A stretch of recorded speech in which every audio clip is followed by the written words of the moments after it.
Dito guys sa tulay, ayan o, napaka-cute na tulay. So at maraming mga nangingisda o, yan o, dami nilang nangingisda. Ayaw natin tutukan kasi baka magalit. So, dito tayo lang sa tubig, ayan. Tingnan natin ang tubig kasi maraming isda dito, ayan. Ayan, dyan sila nangingisda. Dito sa right side natin maraming nangingisda, ayan o. So ayaw lang natin silang tutukan kasi baka magalit. So ayan, dito sila nangingisda. Tsaka yan ang maliit na tulay. Ayan, ang cute.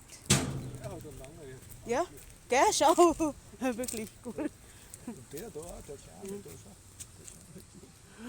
Liebe. Geht da so ein bisschen die Mitte. Ja, schön. Aber das ist sowieso eine neue, modern, glaube ich. Ja, der hat auch einen da. Wow, Sechs, cute, der cute. hat Yeah. Asa. Ayan, nakahuli siya ng isda. Ayan o, nakahuli siya ng isda. Ayan, isda. So, hindi man yan kasali. Ayan, nakahuli siya ng isda, guys. Wenn man die Dumme dafür sieht, kannst du Schafe sammeln. Und bei die Personen auch, weil da Das sind nicht dabei. Yan, cute. Nakahuli ng isda. So, ayan. Diba? Ang cute ng tulay. Uy! Yung isda, ayan. Aso nilagay nila sa, sa nets. Nilalagay nila sa nets yung isda. Gumagalaw. Kasi pag nahuli nila, nilalagay nila dyan sa nets. Ang cute.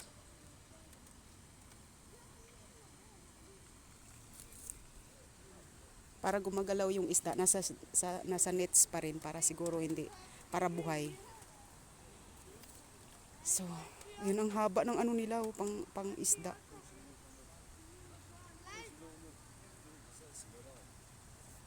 Pero ang cute, So, ayan, di ba? Yan ang tulay, napakasimple. Tapos, ayan naman ang doon sa kabila. Nandun tayo tumawid kanina sa tulay. Ayan guys, doon tayo tumawid kanina yun. Ilog yun eh. Sa barko na yun.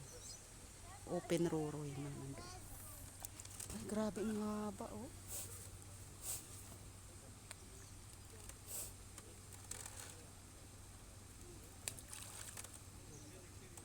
Ay, nilalagyan pala nila ng parang, ayun oh, nilalagyan nila ng pain. So, kumbaga inaano na nila yung pamain nila. Tapos, nilalagyan pa nila ng parang ayan oh, yun. So, pain nila yun sa isda para mas lalong may mahuli. Ay, ang galing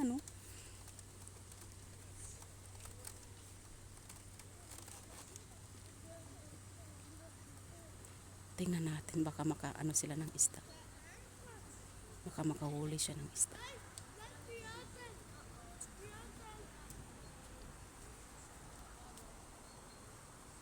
Oh, das ist auch lustig, ja?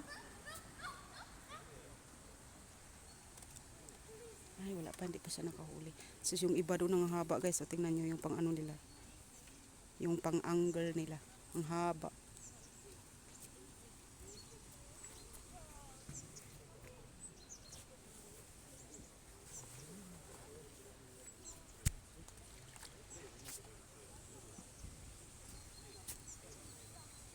Cute, cute. Ang sarap lang dito. Magtambay kasi alawa siya. Tapos pwede ka pang mangisda. Kailan pag nangisda ka kasi dito guys, magbabayad ka talaga eh. Magbabayad ka muna ng permit tapos pwede ka mangisda. So hindi lang basta-basta mangisda kundi mag-aano ka talaga, babayad ng permit tapos pwede ka na mangisda. Kasi kung wala kang permit, magbabayad ka ng penalty na napakamahal. So ayan, nandoon ang open roro. So, tingnan natin uli ang open roro. Saglit lang. So nandoon naman ang lake na pangisdaan, ayan. At ang ilog naman napakalaki ay nandito. Tapos ayan ang kanilang open roro. So ayan guys, ang barko ng ilog. So ayan.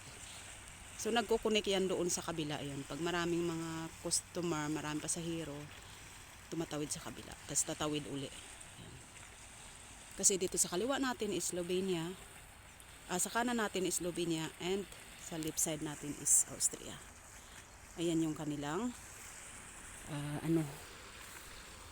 ang kanilang tawag dito sa English.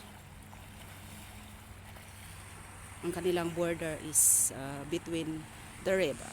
So ang ilog na ito ay ang may-ari ay dalawang country, Austria and Slovenia. So ayan, di ba? Ang open roro. So salamat po guys sa inyong lahat. Thank you so much. Have a nice day everyone.